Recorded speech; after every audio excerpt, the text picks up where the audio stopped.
this morning, I crawled out of my bed. My back was really aching, my eyes were cherry red. It's just the morning after, I don't remember who was here.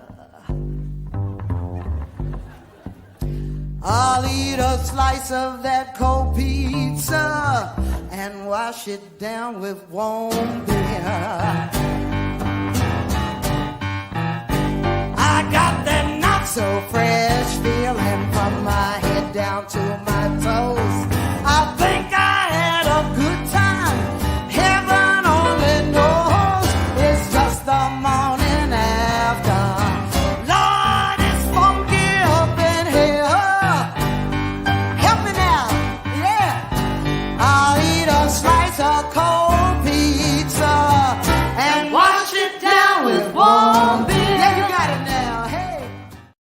Yeah, you got it now. Hey, what do you say, folks? Welcome to the Morning After with JP and Big Joe. I'm JP, and right over... Oh, Joe's not with me today. Hey, no worries. Joe had to take another week off. He's doing something incredibly nice for somebody. And I'll just leave it at that. But Joe, what a guy. I love this guy, Joe, so much. My co-host, Big Joe. Yeah, he's doing something really, really solid for somebody, and that's why he can't be here. And just wanted to tell everyone how good of a guy he is. And we miss him. He'll be back next week, I think. But in his absence, once again, my co-host for the second time. You know him. You love him. He was here a couple weeks ago. Let's bring him in. It's Vic Stown. Hey, Vic. I'm back. He's back. Man, you look good. Look at you. Thanks. I'm tired. I like that you always choose a like a bookshelf to sit in front of.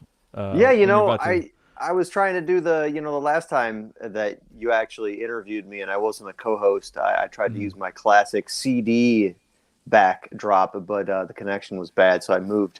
This is my upstairs layer where this is graphic novels and okay. Some metal books. Is it metal for dummies? No. It's like oh, okay. It's like a Megadeth. Oh. And Lemmy. Oh, okay. And more Megadeth. And oh, look at that. You know who that guy is? You probably can't see him, but it's old Sticky Fingers. Yep. I was just gonna ask. You got anything by my the favorite? Baron? Yeah. My favorite author, Baron Dave Ellison. So yeah, I think boy. it's better than looking at my messy bedroom or the gray wall. Yeah. So. I've seen your CD backdrop before. You must have 1,000 CDs. How many CDs do you think you have? It's not a massive collection.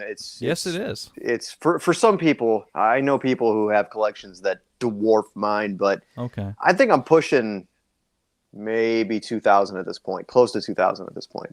That is a lot of CDs, man. That is It is. It is. I'm a big fan of the CD.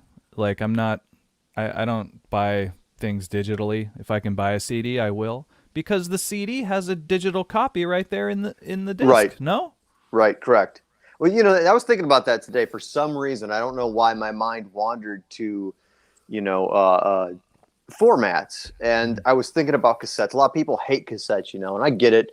They're like the most easily destroyed format, I think probably even over vinyl. But they were real compact. Like you could take an album to your friend's house. You didn't have to carry it under your arm. CDs you can't stick in a pocket, No. And a lot of people buy CDs and typically they rip them and that's the end of it, Whereas cassettes, man, like you had to turn it.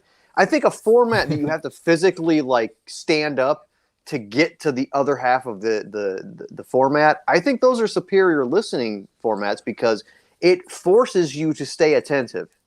Yes. Put a CD on or you're streaming, and streaming's the worst. Streaming absolutely is. You're not streaming something to listen to it. You're streaming it for background.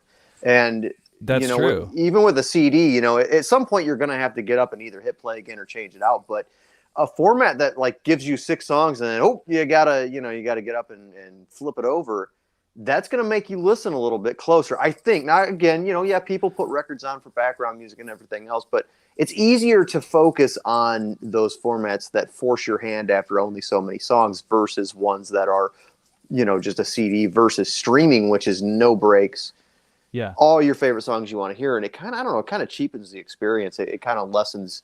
There's no more deep listening, I feel like, I can confirm about the once you put something on Spotify or whatever streaming service, it's almost officially background music at that point. Right. Because have you ever put a band, whatever, you put some music on Spotify, you put an album on, and then you go and do something else, and then an hour later you don't realize it, but you're listening to a completely different band because Spotify has auto played like the next thing, right? And then like you have no idea how long you've been listening to another band.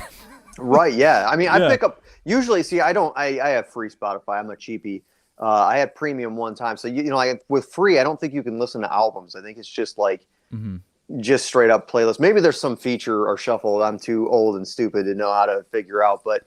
I make playlists on Spotify of like my favorite tracks or tracks, like if I'm having like an elderly crowd, more, things that favor the moment, It's not just all like heavy metal 24/7 because, my grandparents are over. They don't want to listen to Wasp. So, sometimes you gotta make playlists that are strictly background. But I know as soon as that playlist I've created is over, I've had it really, and sometimes those algorithms are real bad. I'm trying to think. I had a playlist one time.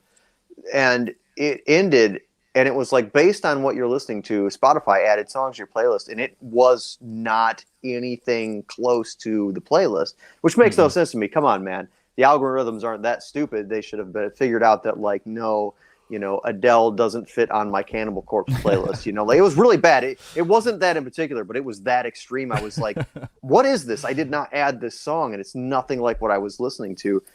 But yeah, no, that for me, it jolts me when I get to that stuff that I clearly didn't add. But I can understand if it were to slide in a song that was actually similar to what I was listening to, I probably wouldn't have a clue, how long I had been listening to songs that I hadn't added myself. And again, that plays into kind of cheapening the experience, I think. Yeah, exactly. You're not in touch with the music, literally and figuratively. Right. As you said, you walk up to the cassette, you take it out, you flip it, you put it back in, you press play. Maybe you have to fix it. Maybe you have to fucking stick your finger in the hole. Dude, you don't just press it. play. You have to like smash play. You ever Clang! know that? Like, cassette players. It's not like a CD player. It's real gentle, like boop, little pushy push. Cassettes are like crunch. You gotta. It's kind of satisfying. Yeah, I think it is. I think one of my favorite things was the eject. Bam! It was real percussive and hard, and like, and then when you gotta record something, you gotta click 2 buttons down. You're like, bang! Do I even have the strength for this? Ugh, yeah, they definitely made sure that you were. Are you sure you want to record on this cassette? Because it's going to take some might to smash those 2 buttons. Oh fuck! Oh man. Well, once again, thank you for joining me today, Vic. It's a big deal. Not a problem. Let's see what we've got here. Camel Toe. Oh no, you've got my favorite username so far that I've seen. Joe is the best guy. I agree. Cheers, Joe. Camel Toe also adds, let's start a cover band for Megadeth called Super Alive. I love that. How is that not a thing yet? It should be. Thank you, that there's a lot of things that aren't things, but it will be now that it's out in the universe. Once you put something like that out in the universe, game over. Can we put that on a shirt? There's a lot of things that aren't things. Do it, please, please, dude. I actually do want to write that down. That was funny. Way back in 2008, probably was. Our frontman at the time for Vindicator, Marshall, had this idea. He was like, dude, I want to start this Slayer tribute band, but it's all Christmas songs done. It's all Slayer songs done as Christmas songs. Obviously, Slay. We had the logo and everything. Okay. Dude, fast forward like 8 years, I was walking through, I swear, the mall, like for the first time in probably 8 years, and the last time in my life. and walked by. I'm pretty sure it was a Hot Topic, had that design on a shirt. And I was like, you want to talk about missed opportunities?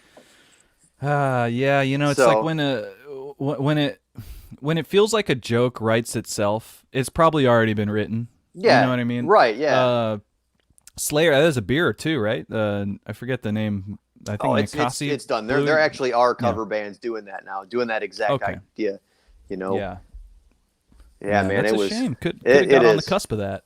Yeah. Dude, I'm not a cover band guy. I don't like that.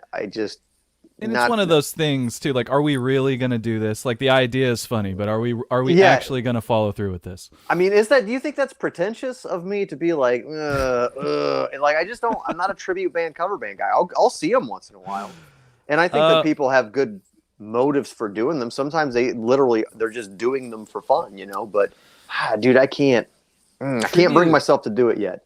Well, you mentioned both I like this before I go on. Deep Purple cover band called Shallow Indigo. See, now you just. I mean, it doesn't have to be a cover band. That could just be a band that's your biggest influence, you know.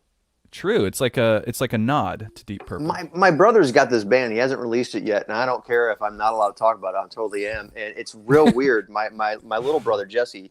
Yeah. He's done all the instrumentation, so it's all electronic, but it's weird because it's like Deep Purple heavy metal synths, and he sings like King Diamond kinda. And I was like, dude, you got to call it like not King, obviously. You got to call it like what was it, Deep Diamond, or a combination of the two things where you're drawing the influences from. And that's actually kind of a cool name. It's not a bad idea, because where some snobby people, some snobby metal nerds might be like, well, can't you see what they've done? They've just taken the two names from two different bands. But that is a good marketing tool, you know what I mean? Sometimes simplicity is exactly what you want. Right. Maybe if it sounds too simple, it's actually perfect, you know? Right. Like you might make the right you could what's the word? You could grab someone who wasn't totally sure what you're about with that name. Possibly. Right. Well, you know what you're getting yourself into. Yeah. Right. That's what I mean. I think that's that sells it right there. Yeah. It doesn't require me to think. I don't have to put this together after I buy it. I just throw it in. I know what I'm getting. You know. If you want to make money, man, I mean, that's not the goal always for everybody, but right. You do need something that people can grab onto. You just, right. You do. If you can't want be mass no appeal. Slippery. Can't be wiry. Can't be wiry. Dry and solid. Nobody likes a wiry band. Let's be honest. No. Yeah. No. Yeah. No. The band's too wiry, too slippery. I'm going to start really thinking about that now when I listen to music. Wiry. Yeah. This band's too wiry. I can't grab it. With their anything quirks. Involving math is too wiry, man. Like Dillinger Escape Plan or whatever they were called. Yeah, like I'm pretty sure like you had to have like some kind of like trig degrees and stuff to figure out what they were playing. Yeah, it was. I can't get into stuff like that. Too mathematical. Very chaotic. Yeah, mathematical chaos kind of. That's what they marketed themselves as, right? Math metal, wasn't that them? Is that true? I think, I'm not sure, but I think they were one of them. I think it was them. I don't even know if they were actually if they were using math. You can use math to make music, but not me, man. I'm real bad at math, so it would be real bad. Well, maybe that's my problem. Here it is. I occasionally listen to a genre called math rock.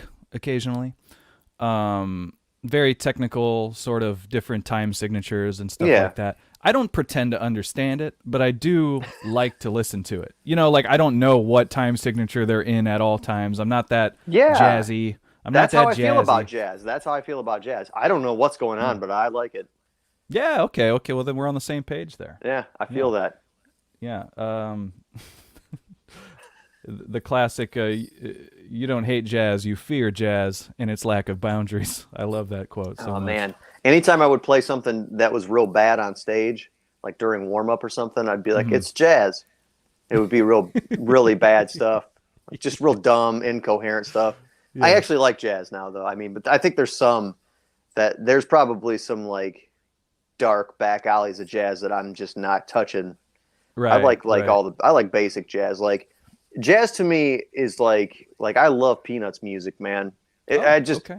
During like the fall and winter, I like to listen to jazz because I think because of those Peanut specials, man. Like, the Thanksgiving and the Great Pumpkin and the Christmas special, man. It's like that's what cold weather months are supposed to sound like, jazz.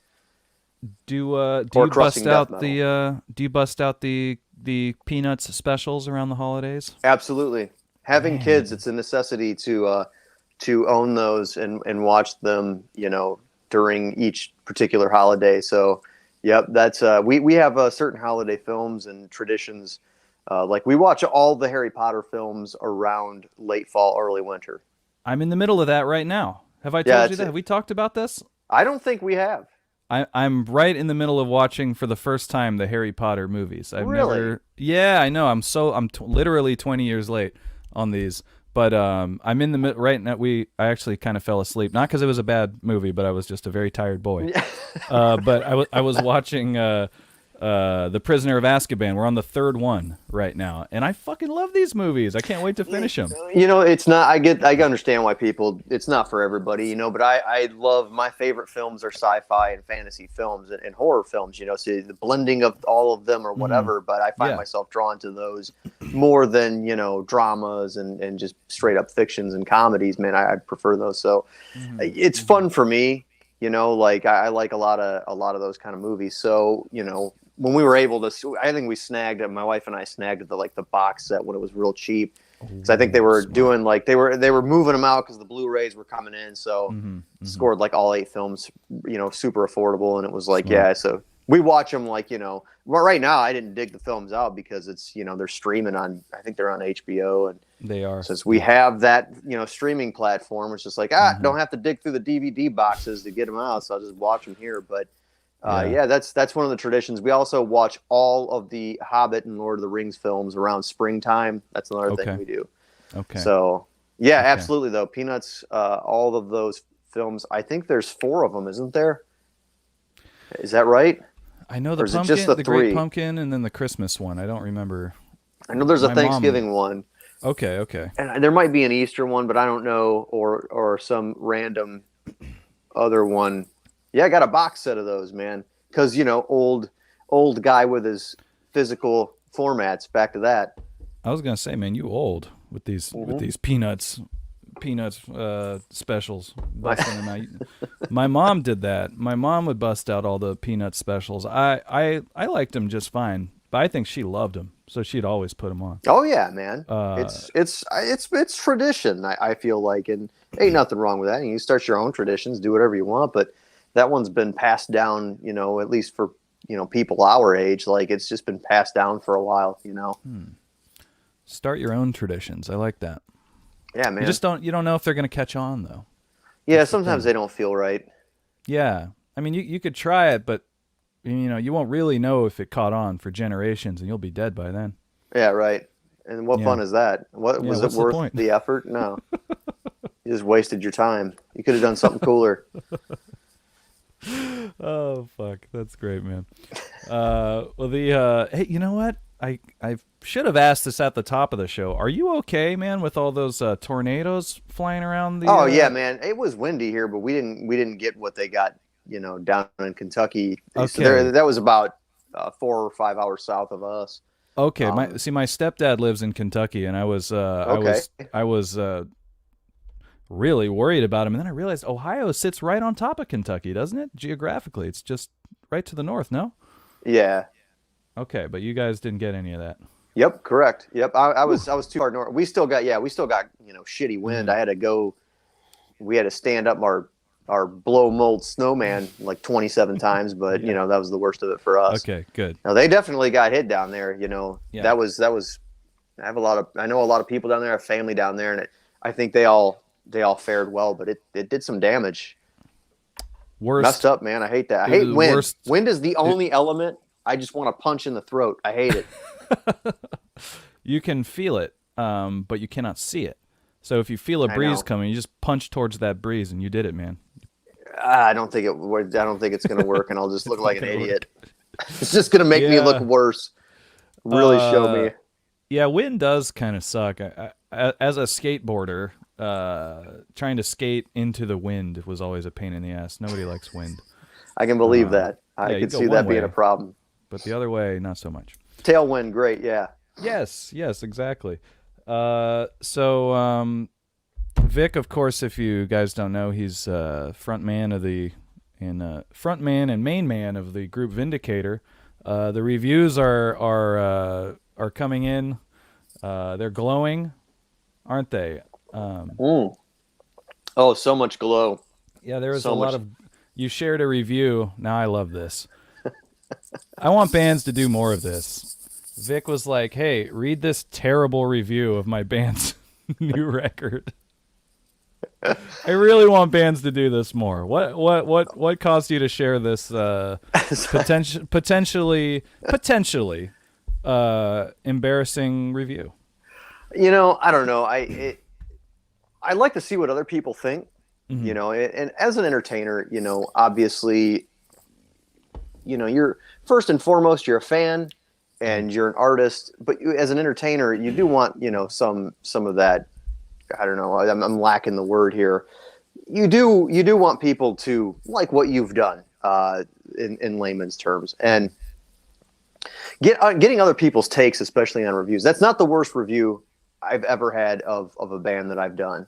No. But this one was unique. This guy, I don't know. It's again, like a lot of people were like, it's just the Metal Archives, man. Don't worry. And it's like, that's important to me. But I think this one, I wanted. It was interesting, honestly, seeing what other people thought about it, but also like, I think we talked. I mean, we may have talked about this for the interview at Communal Decay, but I don't like pandering and having smoke blowing up my ass. I'd rather people be upfront, Mm-hmm. And while this guy was honest, the people that commented on that particular post ripped him apart in certain aspects. One individual said, loved the quote, what's anybody supposed to do with this one doesn't love going full throttle? Like, what the fuck does that even mean? Suddenly it's a car and it just doesn't have throttle all the way. I mean, you're saying one of the comments that he had about the album was, this one doesn't like going full throttle? Yeah, full throttle. It's a car, and I was just like, what does that even mean? So this guy he went on a rash of reviewing stuff that I've written, because he reviewed the Violent Night record, and I'm pretty sure he reviewed United We Fall too. I check my archives page pretty regularly just to see what's been updated and whatnot, and the last several releases haven't had any reviews, and so there's a review on United We Fall also, which was our last full length prior to Communal Decay. I'm not going to guess that's him. I'm going to assume 100% that he also reviewed that. It's some kind of challenge, because if you get down to the bottom of the review, it says why he reviewed it. He didn't even review it because he had an opinion on the record. He just needed to I think part of the rules where you had to review a record that hadn't been reviewed. I feel like that's it, because again, it's a challenge. It's like something challenge or something along those lines. So it's like, man, but again, I'm confused. You're torn, because you don't want, again, I would rather the guy be honest. He didn't like it. That's fine. Yeah. I do wish though that more people who did like it, I guess, would honestly say something, but it's weird, man, because people don't, some fans, that's just not their thing. But a lot of people pointed out, like Matt Sorg from Ringworm was like, reviews are kind of a dated thing, man. He goes, the only people that read them are band members, which this is accurate, man. What he said was 100% accurate. He was I read the only that. people that read them are accurate or are band members. And if people want to check it out, they're going to go to YouTube, Spotify, and they're going to check it out no matter what. And that's a fact. Yeah, because reviews, I mean, we're from a time where you actually had to go, you couldn't sample the record. Yeah. You actually had to maybe get a review before you purchased it and then went all in. You had to go all in before. Now you can sample a song on YouTube or Spotify. Right. So why do we need record reviewers anyway? And another sad thing about reviews too is that they hang, though, man. Just like anything you do on the internet, it sticks to you. So it's pointless. Because another thing that Matt pointed out was you used to have to get hired by a magazine, to be on a writing staff to do reviews, and now anyone can do a review. And the thing about reviews too is if you actually help the reader know what they're getting into. None of these reviews do. They don't tell you what you're listening to. They're just like, they throw out all these old tropes about, new wave of thrash. I mean, the guy said a bunch of real shitty things. I know you read it, like a lot of backhanded nonsense and stuff. Yeah. It was just like, one of the things I remember about, and I don't know if I had mentioned this during our first interview, when we were signed to Heavy Artillery, I remember that the president getting all over us because he's like, these things, the Antique Witcheries is getting bad reviews. And the funny thing is that if you would go see the people, like if you would read the review, the bad review, and you'd see the other stuff the guy was reviewing, it would be like, oh, this guy loves black metal and absolutely hates every new thrash band. And you sent him a record to review. What do you think's going to happen? Like, know who you're sending your stuff to for free prior to sending it to him. If you want positive reviews, don't send it to somebody that loves black metal and hates new thrash. I mean, I didn't have to go very far, checking out what that guy had reviewed to see that he hated the new wave of thrash, man. And it was like, yeah, of course he's going to give it a bad review. Yeah, he hates thrash. So, I don't know, man. You almost want to give it to someone who's never heard metal before.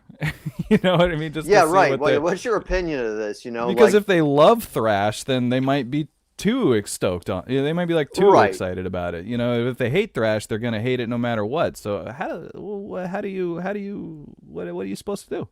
Well, another thing too is that, like, Ron Daniel from Viking pointed out, and it's something that I've always been meaning to do, but he said that Viking one time cherry picked a Kerrang article. He said Kerrang wrote, it was a terrible review, and he's quoted it in the Post, but he says, like, he cherry picked it to say, like, the world's fastest band, Kerrang. It was an excerpt from the terrible review where they just pulled the most favorable line out of it, and I think the line was, it sounds like they're trying to be the world's fastest band, and that's what they pulled out of it and put Kerrang behind it. That's how you do it. That's how they said it. You make lemonade out of lemons, so it's not a lie. It's not a lie. Right. They said world's fastest band. They did. And it's beautiful. I need to remember that because it's something I've been meaning to do. And I didn't do it with that particular one because I shared it from my personal page, but it's like, I don't know. I was just feeling ornery and I was already cranky, I think, at first thing in the morning, and I was like, burr, burr, burr. It was just dumb. It was dumb. Man. Sometimes I like to be immature, and I like to vent. It's okay to do that once in a while. So. Well, I mean, you put your 100% into a project, and yeah, certainly don't. You don't want somebody to shit on it. No, you don't want someone to shit on it that spent 10 minutes to type up a review. It's, right. Yeah. So, I mean, it is what it is. But I do think that, like, I think it's fair and, in the sense that, like, you can't expect everybody to like what you do. And the bottom line is, and I said this recently, is if you do expect more from something, you probably could have done more to get the desired results. Anytime I get, like, a bad review, I like to be able to pull something from it that I can work on. I don't like it to just be like, I hate new thrash and this. I said that I think the last time we talked. I hate new thrash and I hate this record because it's new thrash. That doesn't help me. It doesn't do anything. I can't pull anything from that. But if it's something I can work on, well, then it is my fault, and I take responsibility for that. But certainly never makes you feel good when somebody's like, hey, that thing you did sucks. Like, oh, thanks, man. Well, as you said, it's not, that's an opinion. He says, right. I don't like thrash metal. That doesn't help anybody. That doesn't help you, nor does it help the person that might want to listen to the record. Right. There's no information to take from that. Right. You don't like thrash metal. Well, I don't give a shit, or maybe I do give a shit, but it doesn't say anything to the record. It doesn't say anything. That's frustrating. I'm sure you're no stranger to the bad review. No, actually, no one listens to our shit, so we don't get reviewed. Wellness of Madness podcast says they should be more journalistic and less biased. Of course. Well, yeah, absolutely. Yeah, absolutely. But I understand, like, at the end of the day, I don't know. It's weird because it's like, ultimately it is your opinion, and you should some of that should shine through, but you do have to, again, If you're going to give a bad review, explain why. You can't just be like, Yeah. this one doesn't like to go full throttle. That's not going to help anybody pull. This one Yeah, like, what are you talking about? And I don't doesn't know, like. doesn't like to. What are we talking? Are we talking about like a puppy or something? Or, Yeah, no, this album doesn't like to. Okay. What album? I mean, like, you put it out and it's like, there's a warning. The first track is just a warning. Hey, if you're looking for full throttle, you're going to need to look elsewhere. You know, it's like, I don't, it's just some, but again, dude, I had a review. This guy reviewed one of our live shows one time. We played in Columbus. The same guy?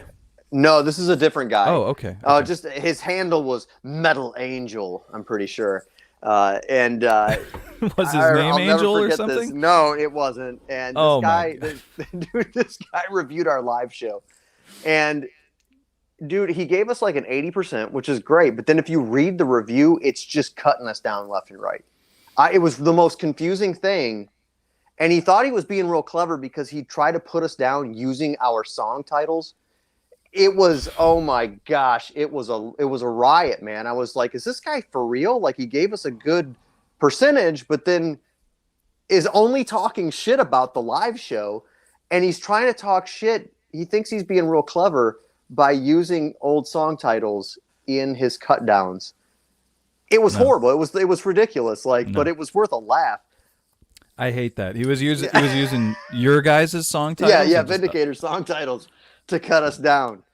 This one doesn't thrash and destroy. I mean, it was something, it's like it was essentially along those lines. And it was like, God. Wow, this guy's a joke, man.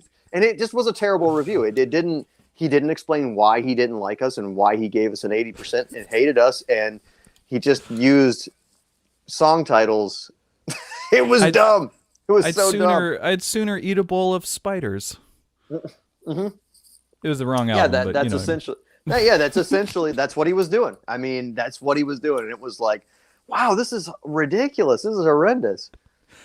Well, he probably felt like 10 feet tall when he clicked send on that fucking review. So he probably thought that was the smartest thing he's ever done. Oh, absolutely. He thought he was being real clever. That guy was also in a band, and dude, I can't remember what the name of the band was.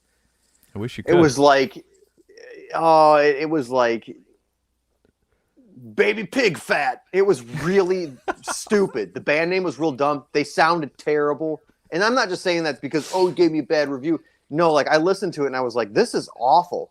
Yeah. And that's where it gets slippery, man. So some of these reviews come from guys that have like projects that are less successful, and they see somebody doing something and their only goal is to shit on those individuals. It happens a lot in metal, man. It happens so much in metal. And it sucks, man, because it's like, dude, just because your shitty band's not doing anything, you can't be too mad at people. Like, it's easy to be bitter and jaded, like I know all about that, man. We never got to play Europe. So it's always like, them damn kids, you always feel like the villain in Scooby-Doo. I'd have got away with it too if it weren't for you darned kids, I mean, even though they had nothing to do with your personal failure, you still feel like, oh, crotchety, dagnabbit, get off my lawn, all that shit, all that garbage. But, but at the same time, it's like, dude, I mean, I feel that way, but I'm not like writing reviews about those guys saying like all just the most ignorant, dumb shit I can say just so people don't check them out. I feel like that happens so much, man. Maybe you should. Maybe it'll be therapeutic. Don't listen to them. They're fucking kids. And that's the end of the review. Maybe you could, maybe, maybe you could type out the review and, okay, that felt good. Now I will delete it. Yeah. Yeah. Like 90% of Facebook posts. Yeah. Delete. I've done a few of those. I've done so many of them. I'm a cannabis user, occasionally, and one thing that I found it does to me is that it makes me self-conscious, but in a good way. Yeah. I will say something kind of sarky and mean-spirited. Maybe I'll post it, and then like in 30 minutes later, I will have used some cannabis, and then I will realize how I'm like, no, I don't want that look, man. No, I'll go delete it. I do that so much, man. I don't know. Smoke weed, Vic. I don't try it. Dude, it messes my head too bad. I can't. I'm one of those guys, man. I get real freaked out. It sucks bad. That's okay. It's not for everyone, but Yep. I haven't I've found my definitely saved balance yet. myself. I've saved myself a few arguments by deleting a few Yeah. posts after the fact, though, for sure. But that's not you, man. That's just not you. You are that guy. You will. Man, I have a You will loud say mouth. that thing. I know. And I you gotta will not say take the that thing. backlash. I've taken some backlash in my time, Yeah. and sometimes I do. Sometimes I let it go. Sometimes I'm Mm-hmm. letting this one go. That's what I say to myself. Usually it's like I have it all typed out. I don't even come close to post. It's just X delete. It's just, I'm not dealing with this. This is dumb. Why do we Sometimes do that? though, I'm It's like, so funny, man. I don't We do know. that. It helps. I mean, it helps. It kind It of does. exercises the demon to some extent. But then sometimes it's like this one's getting through. Post. And then it does all the stuff that you knew it was going to do, and you're just like, why did I do that? Yeah. That was stupid, Yeah, you No reset button on life, bro. no. Oh man, I like that. There's no takesies backsies. There's no reset button. Nope. Oh boy. You Oh man. Did you say refresh the demon? Or did you say Are we talking about Annihilator? I thought you said that. Not this is not, first of all, this is not the Annihilator episode that we've been planning. It can't be. There's just not enough time. But what's so funny is you asked me, like, is this the Annihilator episode? When I asked you to co-host this episode with me, you're like, is this going to be the Annihilator episode? And I'm like, haha, that's funny. And I told my friend Jordan, my best friend and bandmate Jordan, Yeah. who's a very he listens to the show every week, and I told him that you were going to be back on the show, and he was like, "Oh, is this the Annihilator episode?" Like word for word, the exact same thing like you asked me. I was like, no, like, dude, you can't keep putting it off, man. It needs to happen. Well, here's my hang up with it. As much as we talk about heavy metal and thrash metal and all sorts of metal on this show, I don't want this to be a metal show, That's per fair. se, because I don't want to be pigeonholed into just talking about rock music and heavy metal and stuff like that. But it's all we fucking do anyway. Yeah, right. What kind of shit you trying to pull here? I know, it's all we do.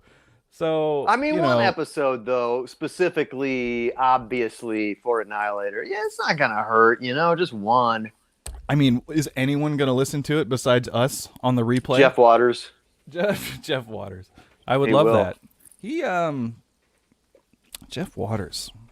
He always seemed like a big square. And that seems like that's what was holding him back from like breaking through. He just seemed like a big square. You trying to say he was a nerd? Yeah. I mean, well, no, because we're all nerds. All metalheads are mostly nerds. Yeah, you're not a metalhead if you're not a nerd. Like, I'm sorry. You're not.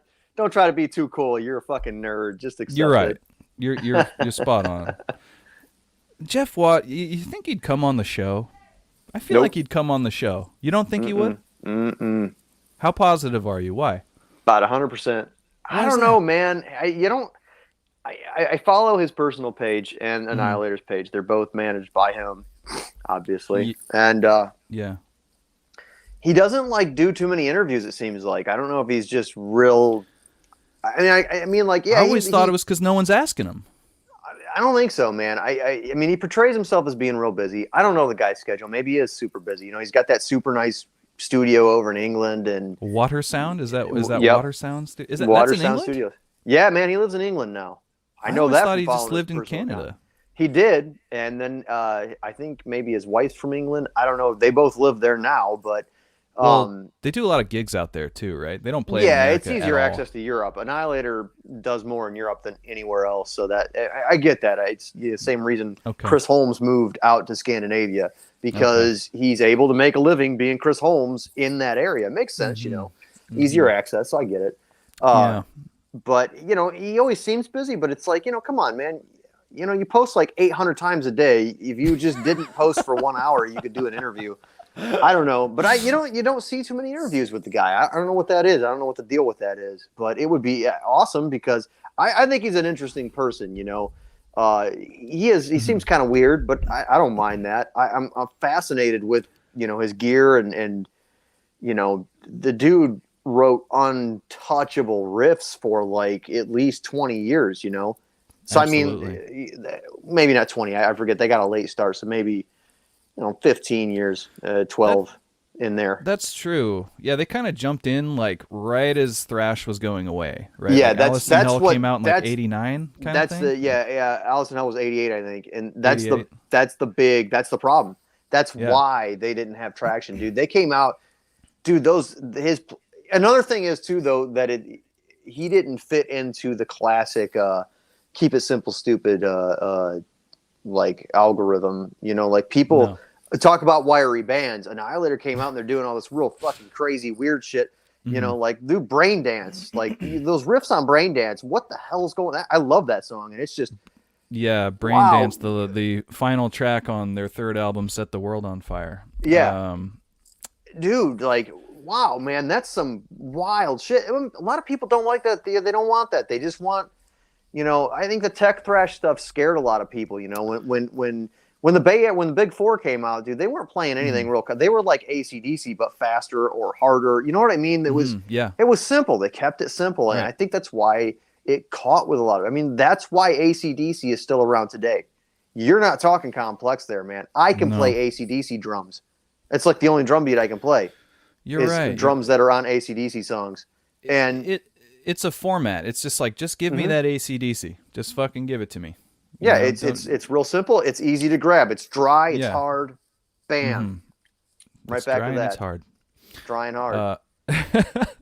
We had Henry from the Great Witch Haven on the show earlier this year or maybe late last year. I don't remember, but he alluded to sort of the same thing. They're planning on making some new Witch Haven tunes, which everyone's really excited for. But he alluded to the idea, sort of the same idea, like why are we trying to like push the boundaries of what we do as a black thrash band, black metal thrash metal band? Like what do we really stand to gain from really trying to push the limits of what we do? It's like this next album, we're just gonna go in there and give them that fucking Witch Haven. You know what I mean? Right. Like, dude. If you've got a too sound, fancy, just do it. Yeah. If you've got a sound that your fans like. Now, but it comes back to, which I believe we had this discussion, bands releasing the same album for like 10 straight years. Yeah. Like I do feel like you need to try to better yourself or something. But at the same time, I mean, I don't think Witch Haven's going to do that. I think you're going to get Witch Haven, but it's going to be a new record. Whereas like if you pick up a new Creator record, it's just Enemy of God, for the 13th time. Destruction. It's all the same. They have a formula. It's working for them. They're making money. They're making a living. I'm not gonna diss that. But as a fan, I have an opinion on that. And as a fan, I don't like to hear 100% regurgitation. Not the band, but like recycled riffs. I don't want to hear the same production, same amps, dude. When used to be back. Look at the first 3 Metallica records, first 5. Different tones, different production styles. Like that helps sonically. It helps a listener be like, this album's interesting. It's a little darker colored, in terms of production and Yeah. It's like a band walks into a studio now. They're like, I want the same thing I've had on the past 10 records. I want the same color scheme. I want similar soundtracks, or not soundtracks, but song titles. And you can't win though. You can't win. You can't win. I don't know. They have bigger bank accounts. They get better royalties than I do. So I guess I'm the loser here. The point, the way I see it is that you can't win either way. So say you make the same record 4 times in a row. There's going to be a bunch of people like, man, they just be making the same fucking records 4 times, 5 times in a row. And then you go and switch shit up, try to evolve your sound a little bit.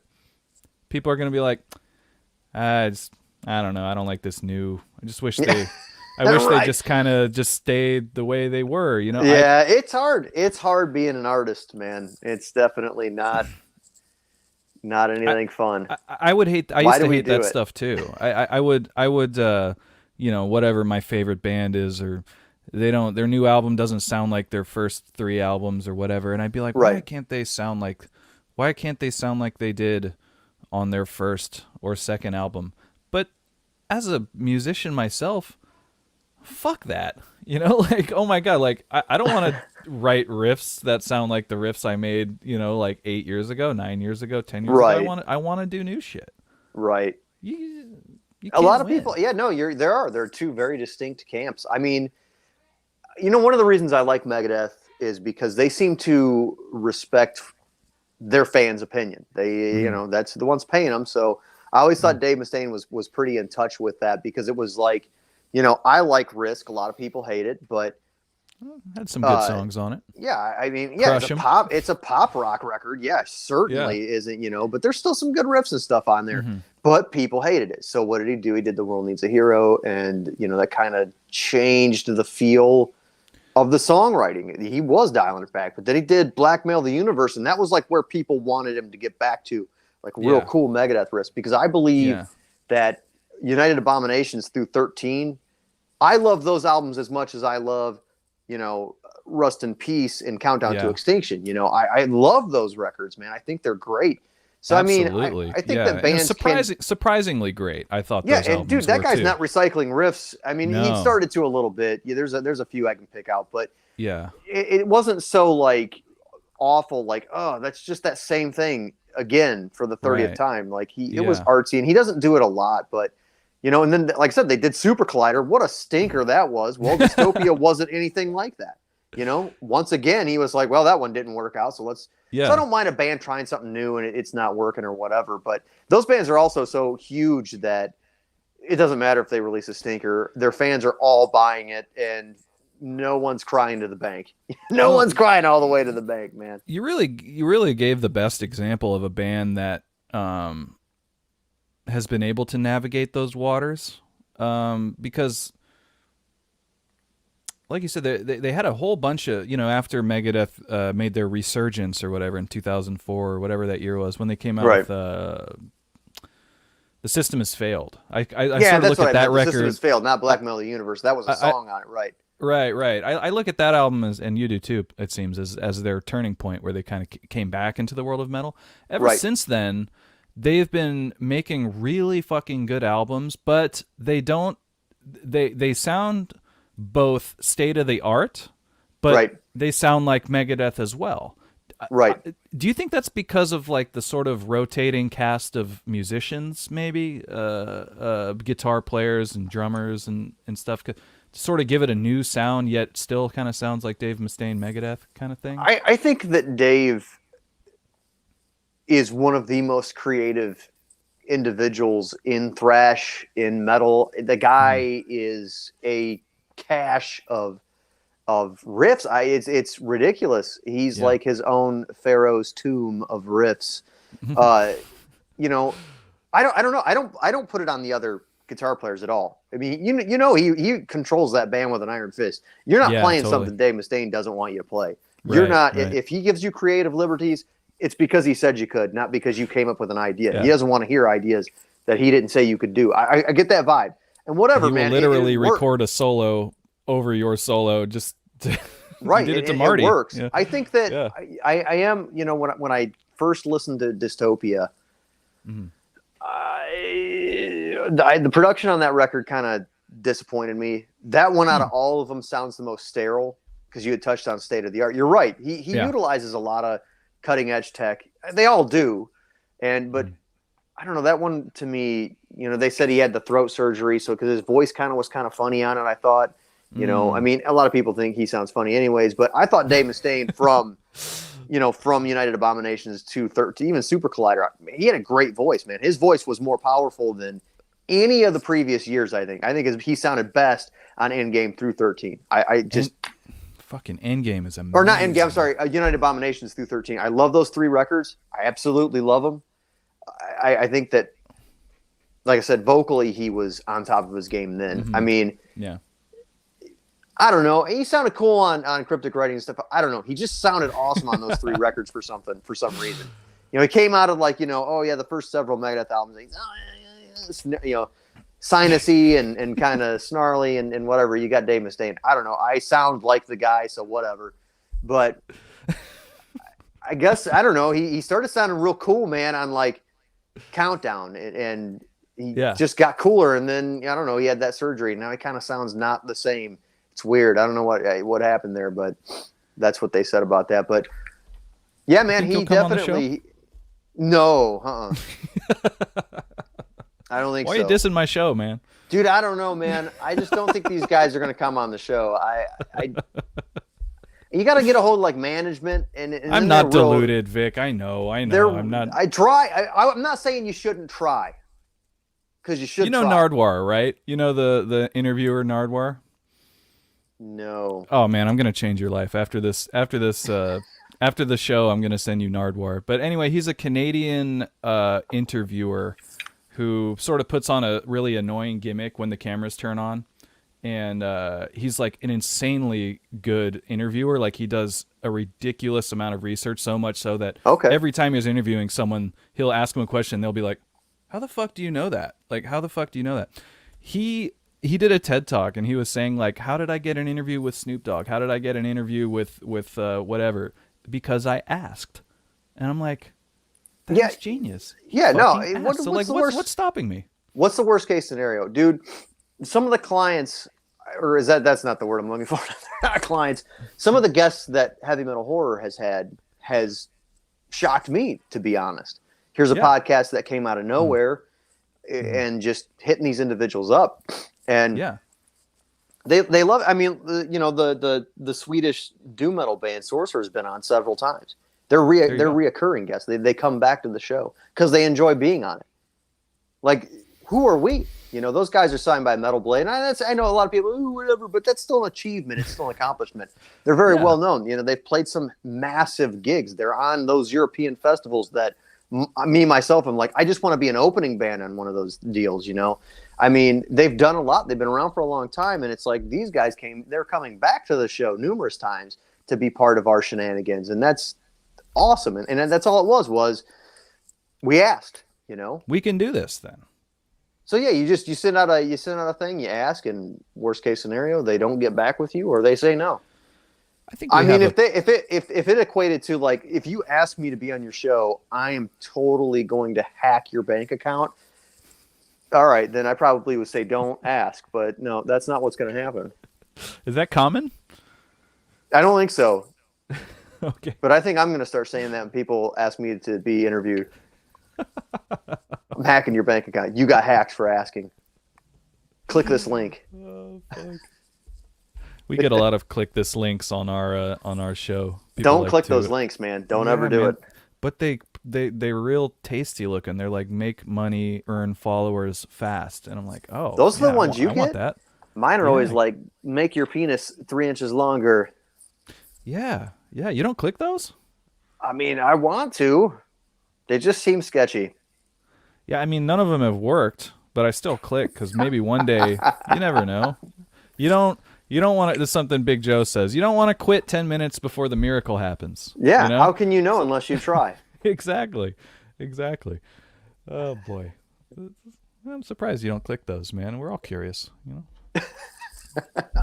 I'm curious. Can it grow 3 inches? 3 to 4 to 5 to 6 inches? Like... I want to know that secret, but if Google can't help me, then... You've Googled that? No.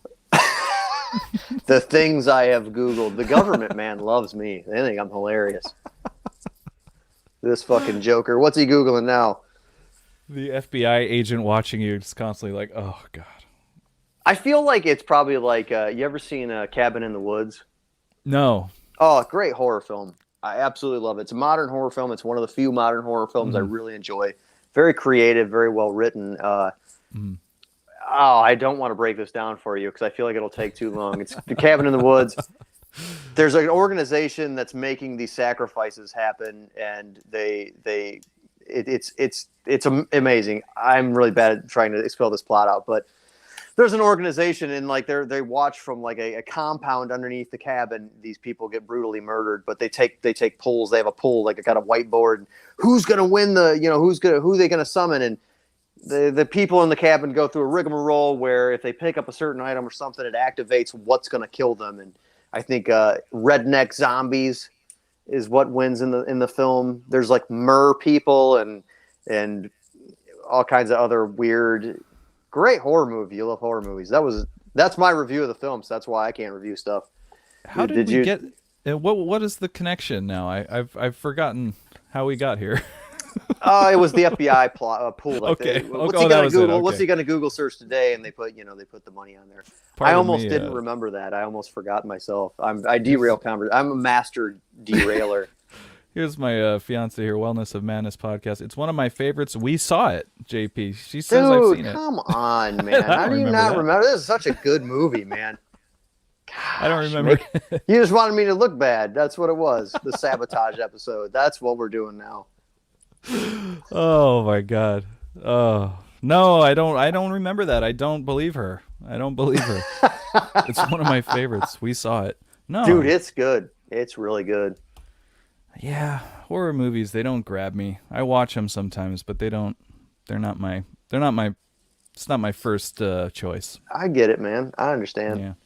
I just want to laugh. I'm pushing away sad emotions. I just want to laugh. You don't laugh at horror movies? No. I mean, okay. So now I do like I will watch a slasher or something like that. You know, something ridiculous, something camp, I believe the word is. There's always ridiculous stuff in horror movies. I understand there's the term torture porn. I don't really get into those kind of movies, but Saw kind of stuff. I do like Saw. That's like one of the few franchises. Is that not torture porn? It is, and it's over the top. Every fucking one is ridiculous and Did stupid. you see Spiral? It was the newest Saw. It's Spiral from the Book of Saw. It's got Chris Rock in it and fucking. I don't think I have. I didn't know there was a new one. See, it came out last year. I actually saw it. That's one I've actually seen, and we can't even talk about it right now. You saw it, huh? Yeah, I saw it. Damn. No it. pun intended. I just said that. You did. No, I haven't seen that one. I didn't realize there was another one out. I thought that they wrapped it. I thought they wrapped it nice in the franchise. Why they're trying to keep it going after it's already done? It's I don't know. no. There's another chapter in the Book of Saw. It's like goodness. Tolkien. I think I have all of those movies in like one thing. Now I got to get another one. Damn it. Yeah, I was always skeptical to buy, or I was always wary to buy box sets because if they they do this new shit. one, yeah, they got his box set and then one small box next to it with the one they just released. Like, it looks stupid. It does. It's dumb.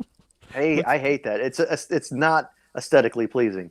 No, not at all. It's not going to fit well on your shelf. You know. Yeah, no. You know, Don't people like are that. you're going to be doing a podcast and someone's going to be like looking behind you, like, what is that? Yeah, why is that one out? I see like that you've shit. got all those movies, but this one's not part of the set. I just spent $200 on this box set, and then they made another one. Like Star Wars is always doing that. Star Wars is like the Oh yeah. they're like the Iron Maiden of movie franchises. How many times can we reissue these movies? Except George Lucas is even worse. At least Iron Maiden doesn't like change compositions.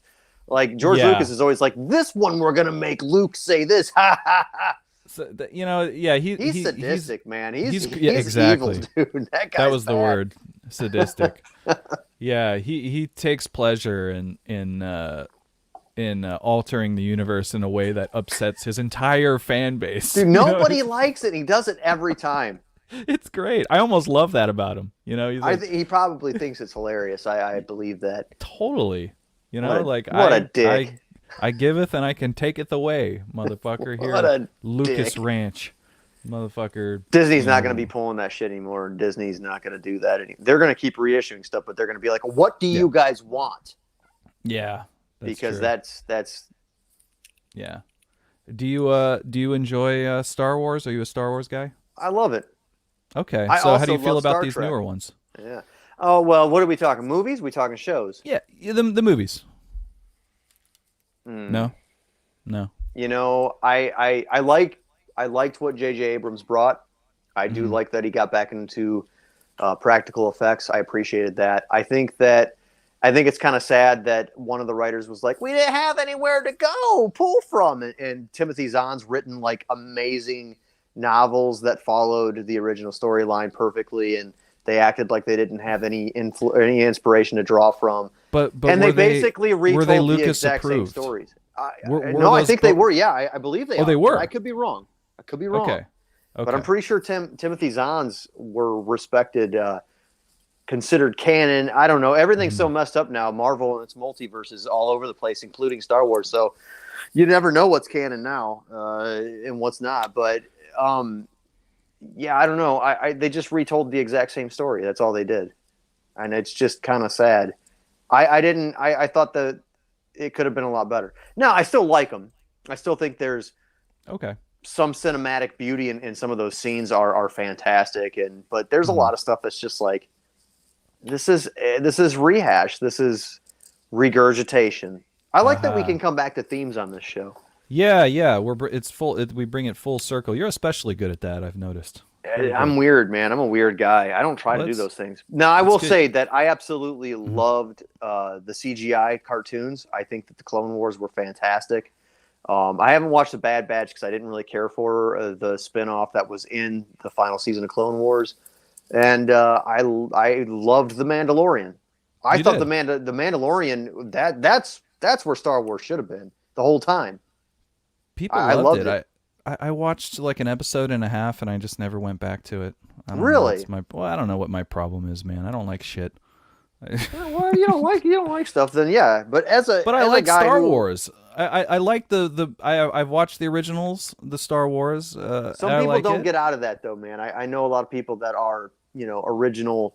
Was that 4, 5, and 6? Yeah, but I'm not like that's it.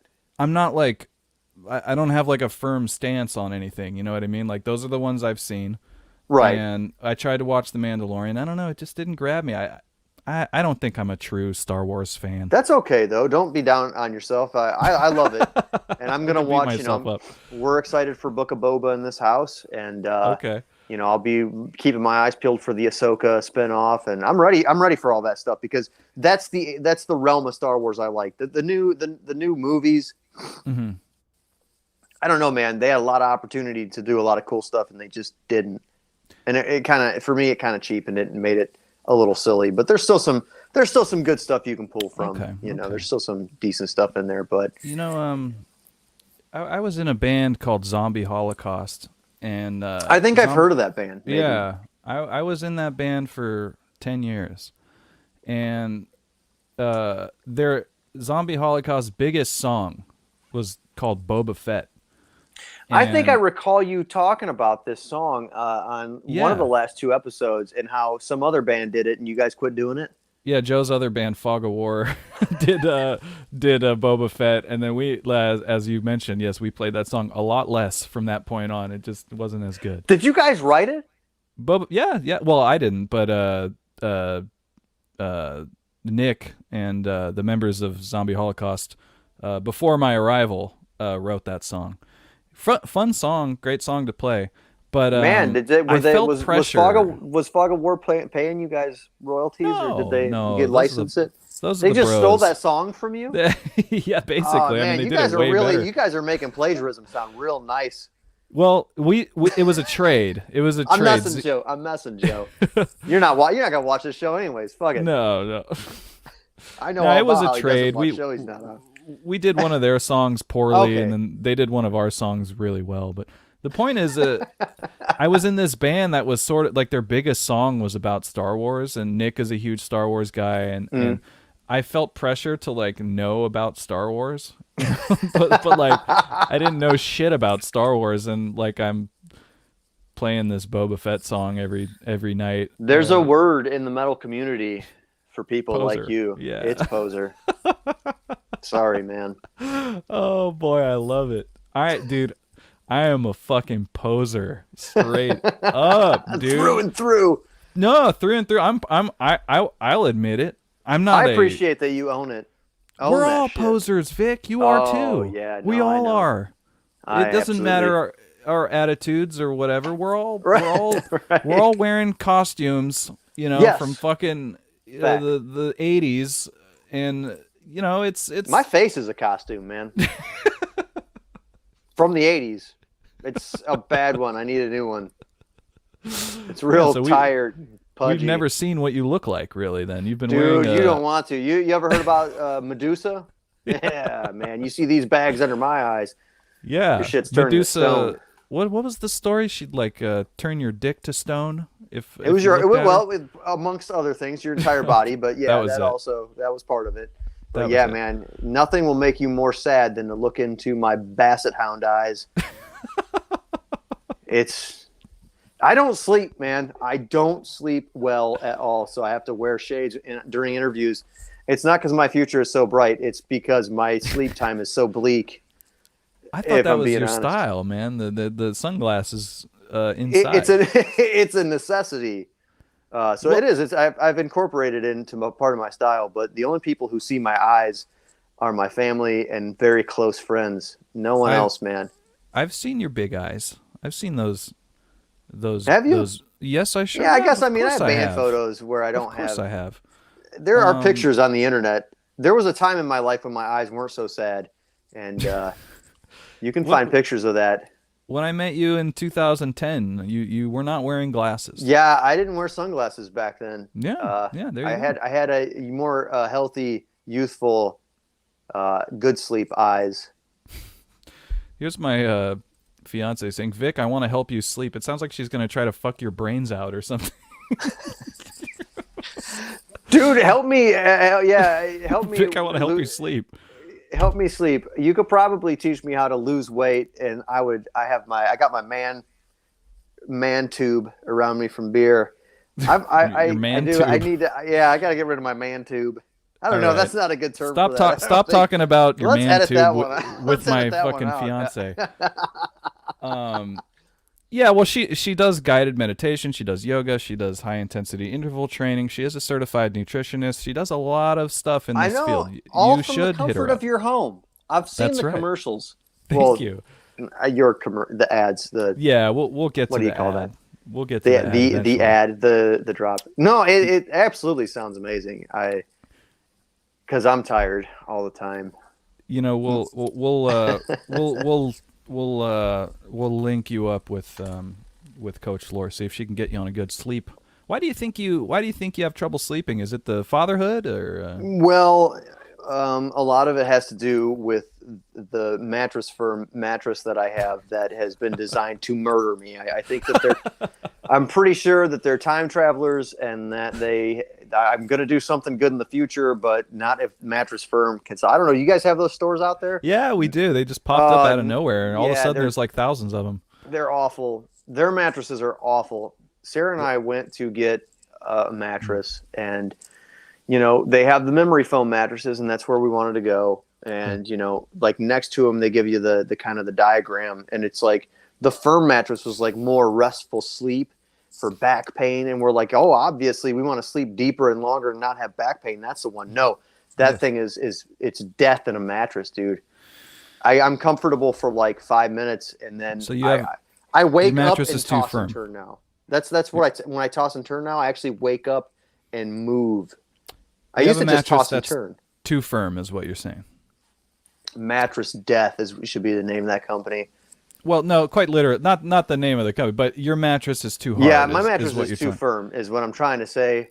We picked a Fucking bad mattress, and I got to get a mattress that doesn't try to kill me when I sleep. And it's bad. Are there beds that fucking exist that actually help you sleep, man? Because when we got a new bed, we did the same thing you did. We wanted the harder one because our backs suck. Yeah. So we get the hard one. We sleep in it for a few nights. We're like, no, this is too hard. We're not feeling it. So we went like a whole week trying it out. Like, no, we're not feeling it. So we went and we got a super soft one. Now it's too fucking soft. And Right. The exchange period is long gone. What the hell is it? What is there a mattress that fucking works for my back? Like in the whole world, it's too hard, too soft. None of it works. I think everyone needs a medium mattress. I don't know why they make any other kind. I know some people.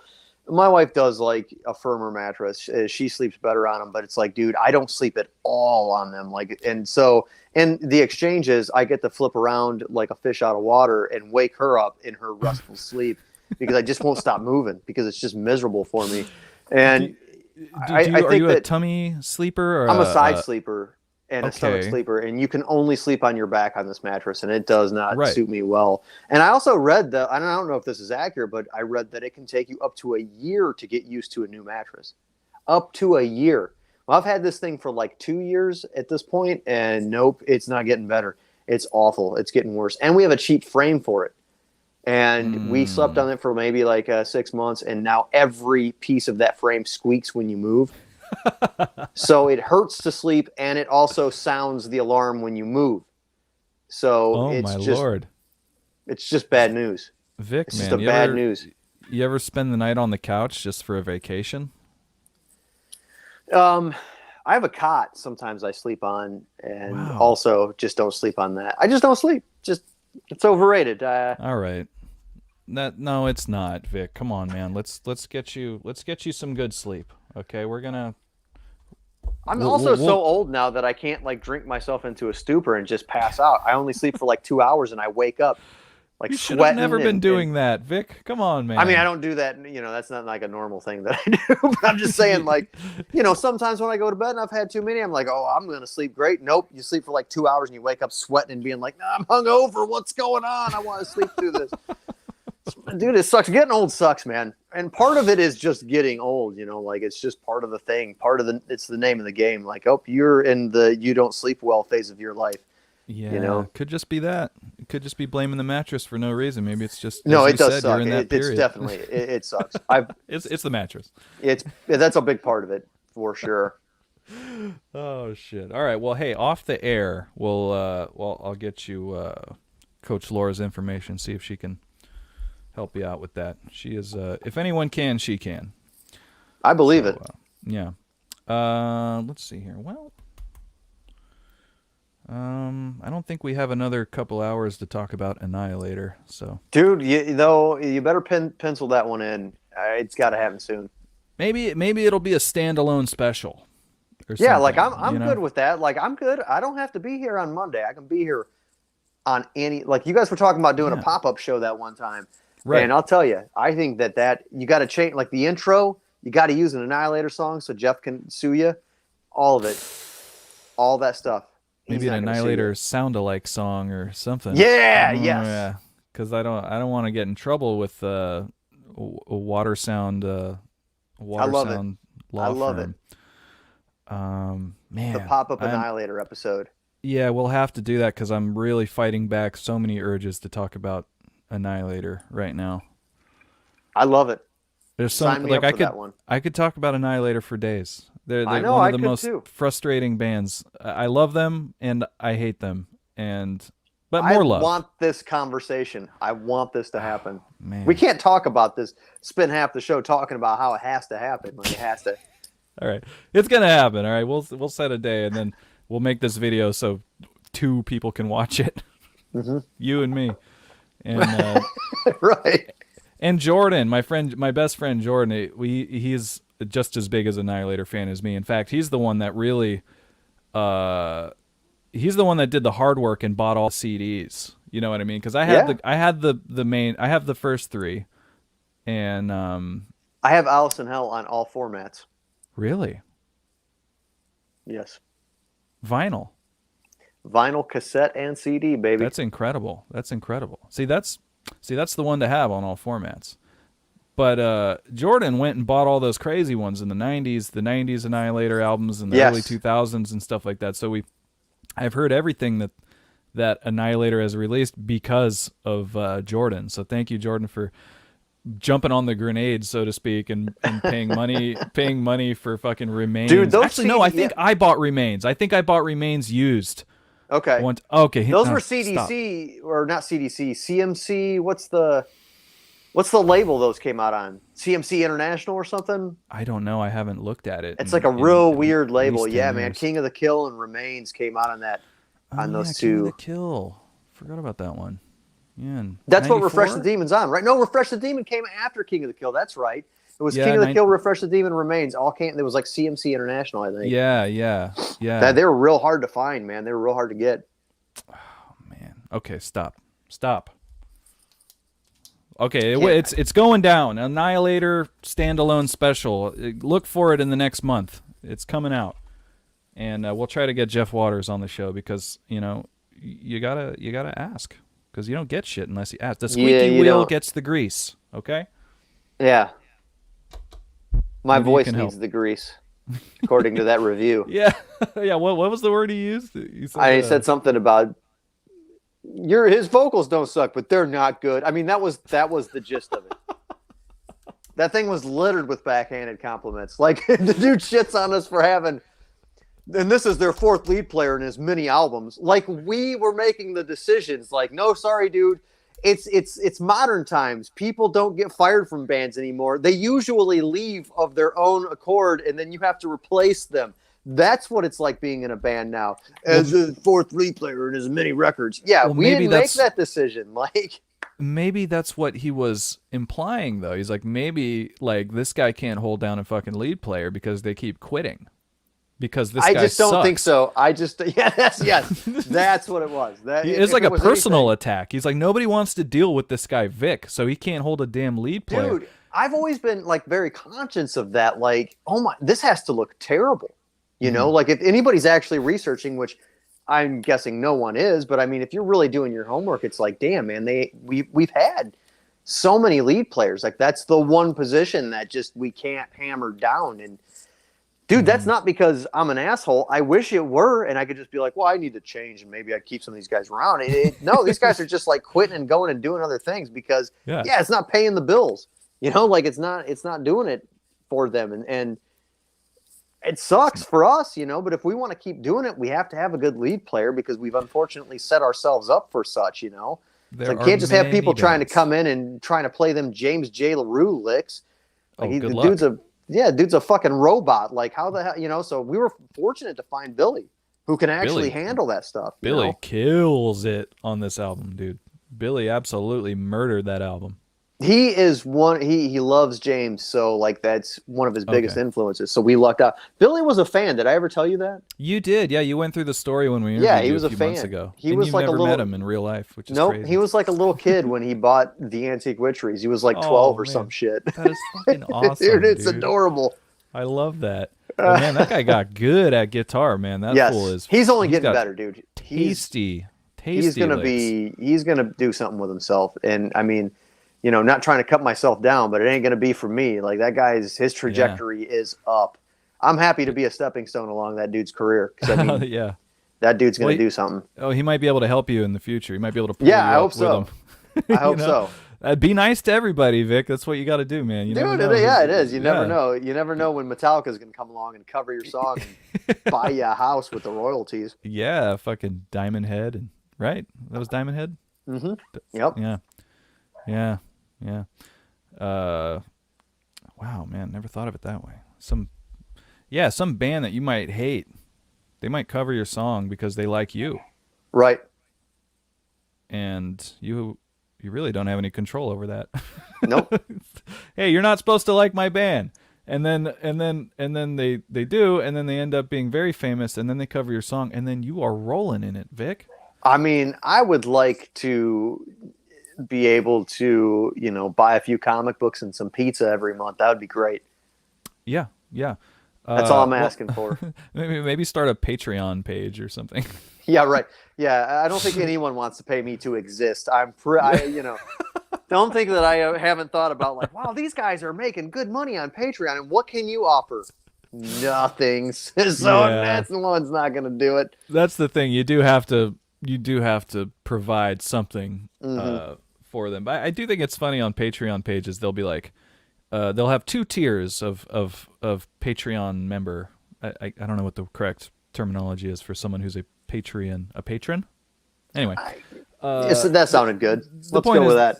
They'll have two tiers, and the first one will be like, in this first tier, you get exclusive videos. You will get demos before anyone else hears them, so on and so forth. And then the next tier will be like, everything that you get in the first tier, plus you'll be helping us out a little bit. It's just more money for the exact same thing. I love that. Right. They're like, here's one tier where you get a whole bunch of stuff. Here's another tier where you don't.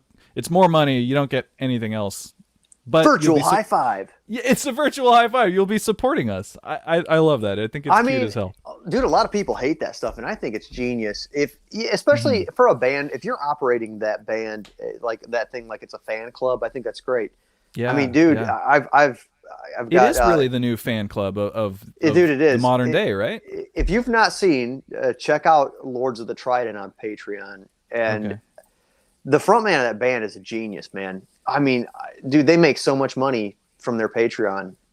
And the great thing is that like they can now fund all the stuff that they want to do with their band. Yeah. Like imagine that. Oh, they're not the dream. they're not going super far into debt just to cut a record. Like their fans are actually supporting their ability to make merch and make music, and what's like, wow, what a novel idea. But then if you're to be taken seriously, you can't do stuff like that. And it's like, what the fuck, man? That's smart though. I'm writing that down. Get fans. Yeah, get fans. Get fans, and then they'll pay for everything. Right. They buy stuff. Vic, can you what is this? Oran Jackie says Vask Tech. That's my favorite Sepultura song. Is that right? Oh yeah. Thank you, Oran Jackie. Oran Jackie? Is that like a did I say something? I feel like it's like a trick. If I say this fast, I'm going to be saying something gross or vulgar. I'm doing it in my head. No. Hey, well, thanks for watching, Oren Jackie. Hey, man, if you comment, we'll put it on the show. Yeah. If it's a good one. Actually, speaking of good comments, I missed this one earlier from Camel Toe. Oh no, love that name. I remember one time there was a review that said Ex Mortis was anxious metal, and I died laughing. It was when we were talking about. Dude, I mean, it must have saw the logo. Metal. It's a rocking my old. The Ex old Mortis, Ex Mortis, the old heavy artillery logo. Anxious metal. Wow, that's a weird. Now I have to listen to Hatred's Flame again and be like, see if I feel anxious while I'm listening to it. That's got old Balmore on vocals, man. I get the anxious. Balmore Lemus from Facebook. Yeah, I've never met him. Oh, he is one of my favorite humans, man. He is friends of friends. Absolutely amazing, dude. He's a great guy, and he actually played lead on my Keystone Light song that I did. Really? Okay, I remember talking to you about that the first time you were on the show on Liquor Quick. Yeah, the Liquor Quick song. Balmore was on leads for that. What a champ for going through that. He wore spandex and everything. It looked great. Oh man, what a awesome, guy. Man. That was a good time. But super good dude, man. I've stayed tight with that guy for a long time because he and I were going to be endorsed by Laboga amplifiers, and we like, dude. I can remember when he was talking to amp companies back when he was an Ex Mortis, and being like, dude, I'm going to hit up Laboga. And, oh, that's awesome, man. Back when we were all like young, bright-eyed kids with big hopes and dreams, the world hadn't snuffed us out yet like it does everyone, But yeah, I've stayed tight with that guy throughout the years. I try to, we talk quite a bit. So okay, yeah, shout man. Out to Balmore, man. Maybe I have met him. Dude, he's in adjudicator now. So his trajectory is climbing up. I think he's still in Nova Rain as well, but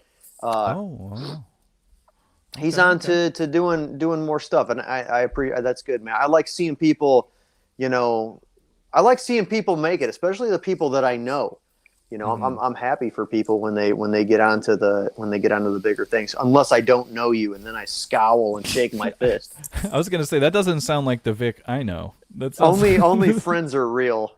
Okay, that's true. You are very supportive towards your friends. I've noticed that. Anybody else though? I don't know you. Don't try to get my support. I don't know you. Takes a lot to earn my support if I don't know you. It's like my buddy David Ruiz is in what Atrophy became. Atrophy split up and became Scars of Atrophy, and smart. He's in the band now, and I know him from the Michigan metal scene. I've known him for years, man. So it's like, oh shit, dude, you're getting to play like all them songs off of Socialized Hate and Violent by Nature, and you're writing new music with with the original drummer, I think it is. At least he's one of the older members in the band, and I think the other guys are newer members, but because Atrophy reformed and did like a European run and COVID, and then they split up, but they had a whole new record written, and so those guys that were part of that group, which included a drummer from like '88, which I think might be an original drummer. Yeah, so they're going to do that, and dude, it's awesome that he's in that band. Like that's huge, man. That's awesome. Yeah, that's a good deal. Well, you're happy for your friends. That's good, man. I do like my friends. You know, I got to thank Coach Laura. She's always Googling stuff for me when my assistant Dominique is busy. She Googled the strange Vast Tech. It says Vast Tech is a spam bot that leads to an 18 plus website. Okay, that sounds okay so far. Vast Tech is a spam bot that leads to an 18 plus website, but when clicked, exposes your IP address and makes hackers happy. So beware, don't click on those ever. Okay, good. I wasn't gonna click. No, we like to joke 18 on the plus show. though. The Baron approves. Yeah. But it's close though, because there was a gray area there for a minute. We weren't sure if it was 18 plus or not. It was real sticky for a minute. It was. I'm glad that's cleared up. It's less sticky now. Yes, it's become clear. That was some gross wordplay. That was some real wordplay right there. Yeah. So anyway, thank you for that, Coach Lore. Guys, it's been a great show.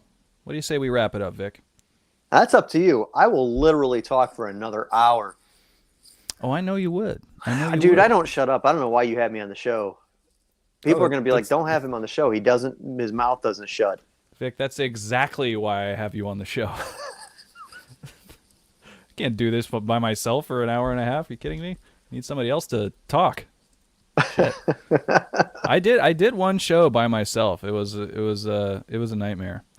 Yeah, it sucked. I don't like doing that. It's just weird. It's just weird. Like I can't carry it, or maybe I can, but I just don't want to carry a show by myself. It does. Yeah. It's less not interesting. dynamic. I get it. Like it's not fun. Yeah. I just sound like I'd be preaching. You know what I mean? For an hour and a half. And I'm no preacher. I'm a sinner. I sin. Hey man. Adam tried. Simon just showed up. One more topic. Oh, what's up, Adam? Damn. Yeah, one more topic. Well, Jesus. Adam's a good buddy from Michigan, man. We got to hang out with him this summer up in Keweenaw. Adam, is it Keweenaw or Keenawa? I get the two sounds mixed up because I'm not from there. Beautiful country up there. It's absolutely gorgeous. We got to do some hiking and kayaking, and kayaked with him out in. I thought I was going to die on Lake Superior. It was the scariest. It was something out of like a Lovecraftian book. Keweenaw. There we go. Thank you. Gorgeous up there. Absolutely love it. Hey, Adam, do you like Annihilator? Because, boy, do I have a topic for you. You got to come back for the Annihilator show, Adam, because JP doesn't want to have it right now because it would literally extend for another hour and a half at least. Oh, are you kidding? It would be way longer than that. Way, way longer than that. Adam loves them. Of course he does, man. Adam's Great into deal. some good shit, man. Great deal. Okay, well, maybe this Annihilator episode, when it comes out, is going to do better than I anticipated. Because you got to make a flyer for it. I mean, it's got to be. We need to amp this one up. I'm coming back for that one. Gonna do it. If we can hype it up so big to the point where Jeff Waters sees it, big deal. Big deal. I'm excited about that. I'll tell you one way to get him to see it is I got a buddy that does the Reaper Metal Radio is what it's called. You can check him out on YouTube. He runs Reaper Metal Productions is his label. So he does a podcast too. His podcast's undergone a couple different names. This is the newest incarnation of it. I can't remember what it was called, but he did an interview with Jeff Waters, but it was just all the bonus material on King of the Kill, Refresh the Demon. He would ask Jeff Waters a question and just play a bit from the interview there's bonus material I think on the ones I have where he interviews himself or something. And he talks about the record and stuff, it's cool. It's cool for fans, There's one of those on Remains too. And right. I remember, yeah. So he would Craig would ask a question and they would play like the response from a segment of that of that bonus material. So Yeah, it was he got a that. fake interview, essentially. Yeah, Jeff got that episode taken off of YouTube. Oh no, dude! He caught wind of it and shut that down. Fucking be a sport, Jeff. I He told was you not he was a happy. dork. He was not happy about that. I mean, Come I'm sure on. the questions were loaded and, Oh, okay. you know, Maybe. Yeah, not. that's true. But, so, I mean, us as fans, we're not going to be doing stuff like that. We will have a No. legit discussion on the discography, which for me will stop after Metal. I'm not familiar with anything after Metal. When did Metal come out?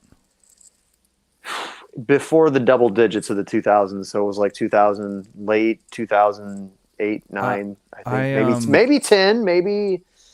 I think the last Annihilator album that I paid attention to was the Maximum Satan one, or I forget what it was called. That was oh shit. There's something called Maximum Satan. I think I know the song. Yeah. Whatever album that was, it was actually good. It was not a bad record. Was it Schizo Deluxe? Is that on Schizo Deluxe? That was it. Schizo Deluxe. Thank you. See, I bought that. I think I bought All For You and I bought Metal. All and For I You just sucked, man. Yeah, All it For wasn't You that sucks. good. And Metal wasn't that good either, even though I used got to an all-star. I used to clown that singer that they had at the time for All For You Yeah, and so we Schizo can't Deluxe. talk about this because this is dipping into the show, man. I God want to damn talk it. about. I want to talk about all this stuff. We can't. This is just a tease episode about. All right, we got to stop. All right.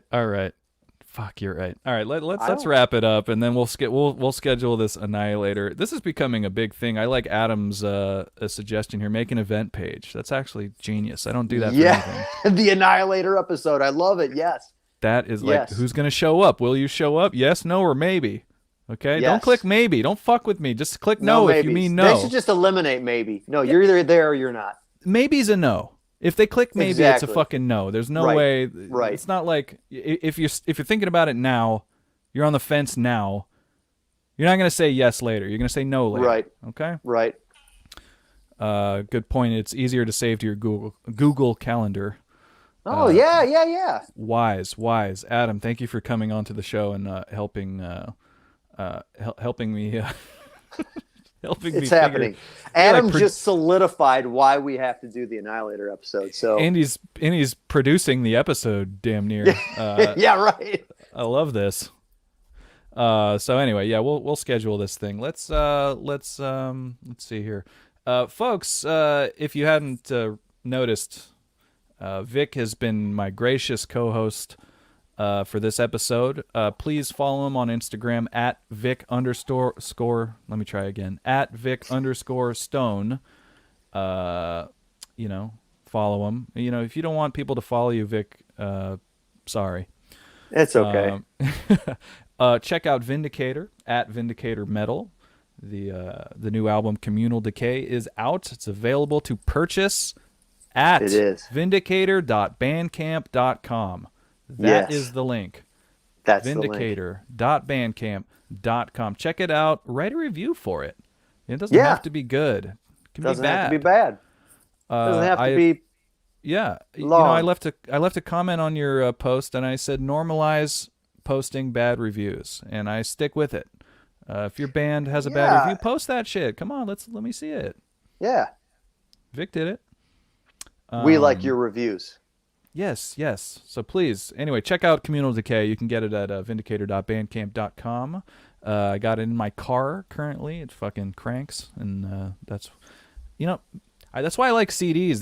They sound really good in my car. Like when I plug in through Spotify or any band through my phone, it just doesn't sound right. Like I don't know. Maybe it's the little wire or something. Also can do that. Yes, can mess with your stuff. So get it on good old CD. That's advice. The way we like you to get it. Yeah. Trust me, folks. So anyway, Big Joe, he'll be back next week. Follow us at The Morning After TV. Send us an email. This is a big deal. Send us an email. No, that's the wrong one. Dominique, put up the email one. There it is. Send us an email, morningaftertv@gmail.com. I don't care what you send us. We will look at it. And we really want your questions about Annihilator. Thank you. Thank you. Yeah, send in your Annihilator questions. Send us your weird Annihilator videos. But most importantly, folks, send us anything. I don't give a shit what you send us. We will look at it. We might talk about it on the show. We might click your sketchy links. I'm not, Yeah, because I'm a guy. JP might. But there we go. Vic's got the idea, though. Send it. Fucking send it. I don't care what it is. Just send it.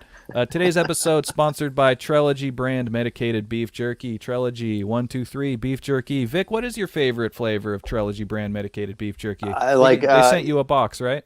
Yeah, and given it's the holiday season, I prefer the eggnog flavor. In the packs that they sent. So good. It's so good. The Eggnog Trilogy brand medicated beef jerky. Anyway, thanks to them for sponsoring another episode. Cheers. Sponsors galore here. We got thewarriorroom.com, folks. This is for real. Go to thewarriorroom.com. Not sure about heading off to the gym, cooties, icky, people looking at you, stuff like that. Go to thewarriorroom.com. There's yoga, guided meditation, HIIT classes, boot camps. Check it out. Nutritional advice. Go to thewarriorroom.com. You can do all this from the comfort of your own home. And that matters these days, okay? Yes. Well, hey, man, I had a great time today. Vic, thank you once again for joining me. It means everything to me. Thanks for having me, man. You're a solid guy, man. I called you, I hit you up 2 days ago about this, and you're like, yeah, let's do it. Yeah, I think so. It was soon, but what a guy. Fits my schedule pretty well, so. I love that. Yeah, because it's 2 o'clock over there when this show starts, and that's kind of an awkward time to start anything. It is. I have to exist right now, and it's fucking awkward. Well, thank you so much for pushing through the awkwardness and joining me here today. It really means everything to me. Again, I will say it again. Check out Vic Stown. Check out Vindicator at Vindicator Metal. Check out vindicator.bandcamp.com. Get all that stuff. Okay, do it. Do it.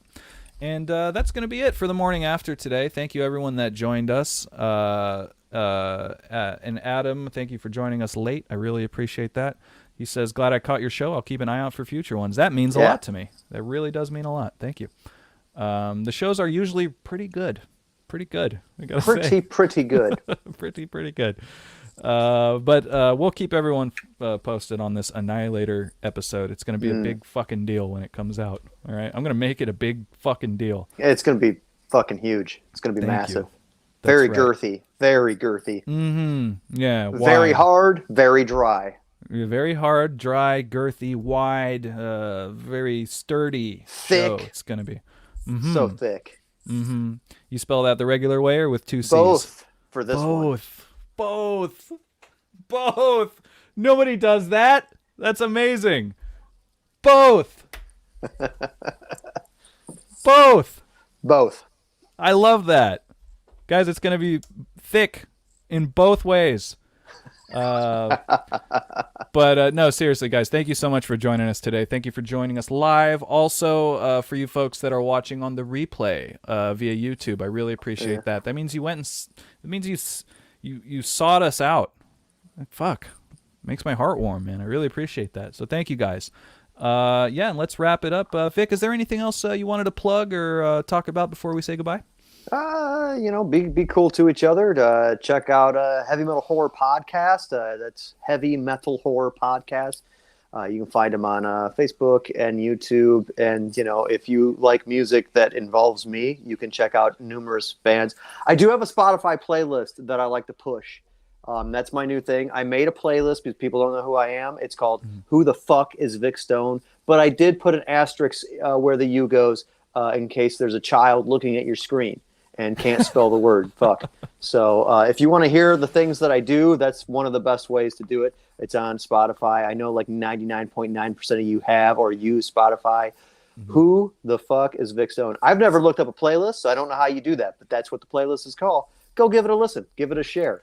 I can help out with that, folks. Follow us at The Morning After TV on Instagram. It'll be in our Instagram stories. I'll be plugging that for the next couple days. Vic's Who the Fuck is Vic Stown playlist. If you're not sure how to find that, we got you covered. Check us out, The Morning After TV. So, hey, that's awesome. Yeah, the Heavy Metal Horror Podcast. Do I have that right? Did I say that right? Yeah. Okay. Rival Podcast. Yeah. There's beef. I'm all over the place, man. I'm Yeah. all over the place. I got my fingers in all the baskets. Yeah. Get your finger out of my pie, okay, buddy? All right. My It's pumpkin delicious. pie. All right. Okay. Well, guys, check that out. Check everything Vic has to offer. And guys, we will see you next week here, twitch.com/YoungPopeTV, live 11 a.m. Pacific Standard Time every Monday right here. So for Vic Stone, I'm JP. We will see you next week on the morning after with JP and Big Joe. Bye, folks.